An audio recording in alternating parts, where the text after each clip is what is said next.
जब हम गणित सीखना शुरू करते हैं तो हम काफ़ी सारी चीज़ें देखते हैं। जैसे कि आपने देखा होगा कि 2 + 3 ये बराबर होता है 5 के। आपने देखा होगा कि 8 - 2 ये बराबर होता है 6 के। आपने देखा होगा कि 6 + 1 ये बराबर होता है 7 के। तो हम काफ़ी अलग अलग चीज़ें देखते हैं। और जब भी हम ऐसी चीज़ें देखते होंगे तो हो सकता है कि आपके मन में ये बात आती हो कि ये जो बराबर वाला निशान है, ये जो इक्वल टू वाला साइन है, ये हमसे कोई सवाल पूछता है। यानी कि जब भी हमें दे रखा होता है 2 + 3 या 2 + 3, तो हमसे पूछा जा रहा होता है कि इसका जवाब क्या है। और 2 + 3 इसका जवाब है 5, या फिर 8 - 2 इसका जवाब कितना है, और इसका जवाब 6 के बराबर होता है, या फिर 6 + 1 इसका जवाब होता है 7। तो बात दरअसल ऐसी नहीं है। ये जो बराबरी वाला निशान है, ये हमसे कोई सवाल नहीं पूछ रहा होता। ये बस हमें बताता है कि इस निशान के दोनों तरफ जो हमारे पास चीज़ें हैं वो आपस में बिल्कुल बराबर हैं। यानी कि अगर हमें दे रखा है 2 + 3, तो हमें बस ये कहा जा रहा है कि यहाँ पर बाईं ओर जो कुछ भी है हमारे पास इस बराबरी वाले निशान के, ये हमारे दाईं ओर वाली संख्या के बिल्कुल बराबर है। यानी कि 2 + 3 ये 5 के बराबर है। यहाँ हमसे किसी भी तरीके का कोई सवाल नहीं पूछा जा रहा। आप चाहते तो आप इसे ऐसे भी लिख सकते थे। अगर आप इसे लिख देते 5 बराबर है 2 + 3 के, तो ये बात भी बिल्कुल सही होती।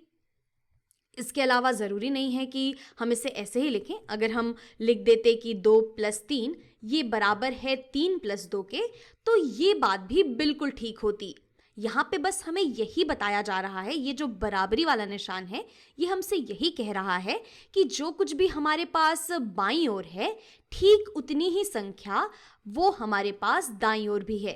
तो बाईं ओर 2 + 3 हमें पता है 5 के बराबर होता है, और 3 + 2 ये भी 5 के बराबर होता है। तो ये दोनों ओर आपस में बिल्कुल बराबर हैं। बस ये जो निशान है हमसे यही कहना चाहता है। और ज़रूरी नहीं है कि सिर्फ जोड़ वाली चीज़ों के लिए हम ये बात कह सकते हैं।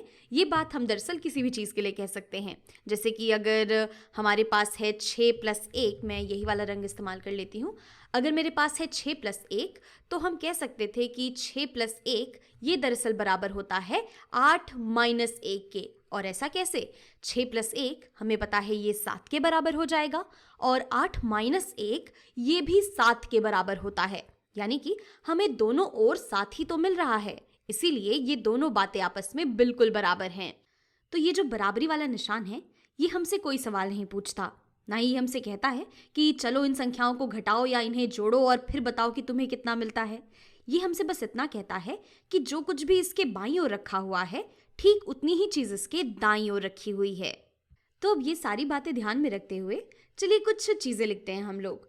और हम बराबरी वाले चिन्ह का इस्तेमाल करेंगे इन चीज़ों को लिखने में, और पता लगाएंगे कि क्या वो चीज़ें सही है या नहीं।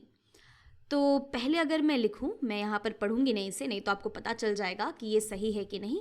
तो अगर मैं लिखती हूँ ये वाली चीज़, तो क्या ये सही है? तो अगर हम यहाँ पर अपने बराबरी वाले निशान के बाईं ओर देखें, हमारे पास है 18, और अगर हम दाईं ओर देखें, हमारे पास है 81। तो ये दोनों संख्याएं ये आपस में बराबर नहीं हैं, ये दो अलग अलग संख्याएं हैं। इन दोनों संख्याओं में दरअसल इकाई और दहाई वाले स्थान को आपस में अदल बदल कर दिया गया है। 18 में हमारे पास 8 इकाई और 1 दहाई है, और 81 में हमारे पास 1 इकाई और 8 दहाई है। तो हम कह सकते हैं कि ये दोनों आपस में बातें बिल्कुल बराबर नहीं हैं, बराबर नहीं हैं। और आपने देखा होगा कि अगर कोई चीज़ें बराबर नहीं होती हैं तो अक्सर लोग इस बात को दिखाने के लिए कुछ ऐसा निशान लगा देते हैं। ये बराबर नहीं है वाला निशान है। इसे हम कह सकते हैं कि 18 बराबर नहीं है 81 के। चलिए एक दूसरा उदाहरण लेते हैं। मान लेते हैं हमें दे रखा है 9 - 3 + 2 - 0, और ये हमें बराबर दे रखा है 0 + 1 - 1 + 8 के। और अब हमें पता लगाना है कि क्या ये दोनों बातें आपस में बराबर हैं। तो चलिए देखते हैं। अगर हम अपने इस बाईं ओर को देखें, तो 9 में से अगर हम 3 घटाएंगे तो हमारे पास बचेगा 6, और अगर हम 6 में 2 जोड़ देंगे तो हमारे पास बचेगा 8, और अगर हम 8 में से 0 घटाएंगे तो हमारे पास 8 ही बचेगा। यानी कि हम कह सकते हैं कि इस ओर हमें मिल रहा है 8। चलिए देखते हैं कि क्या ये बराबर है इस चीज़ के। तो यहाँ दाईं ओर हमें दे रखा है 0 प्लस 1 माइनस 1। तो 1 माइनस 1, अगर हम 1 में से 1 घटा देते हैं तो हमारे पास 0 ही बचेगा। तो 0 प्लस 0, ये पूरी चीज़ तो दरअसल 0 के ही बराबर हो जाएगी। और अगर हम 0 में 8 जोड़ देते हैं तो हमारे पास बचेगा 8। तो हम देख सकते हैं कि इस बराबरी वाले निशान के दोनों तरफ 8 ही मिल रहा है हमें। जो मान मिल रहा है हमें वो एक ही है। तो यहाँ पर हम कह सकते हैं कि ये चीज़ सही है, यानी कि ये दरअसल 8 को लिखने के दो अलग अलग तरीके हैं, लेकिन ये हमसे एक ही बात कह रहे हैं। ये दोनों बातें आपस में बिल्कुल बराबर हैं। तो चलिए इसी तरीके के एक आध सवाल और लगाते हैं। मान लेते हैं अब हमें दे रखी है ये चीज़ और हमें पता लगाना है कि क्या ये सही है या नहीं।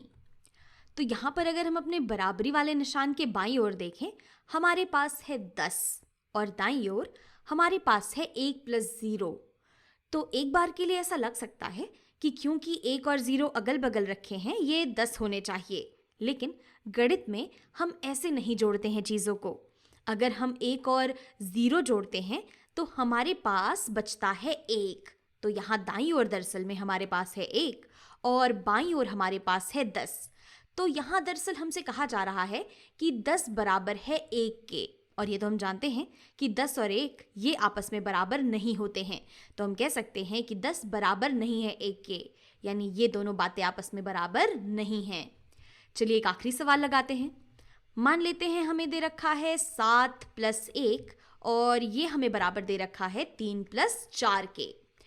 तो बाईं ओर हमारे पास है 7 प्लस 1, तो 7 प्लस 1 बराबर होता है 8 के, और दाईं ओर हमें दे रखा है 3 प्लस 4, तो ये बराबर होता है 3 प्लस 4 बराबर होता है 7 के। तो हम फिर से देख सकते हैं कि यहाँ पर दोनों ओर अलग अलग बातें की जा रही हैं। हमारे पास बाईं ओर में है 8 और दाईं ओर में है 7। तो हम कह सकते हैं कि ये दोनों आपस में बराबर नहीं हैं, यानी कि ये बात भी सही नहीं है।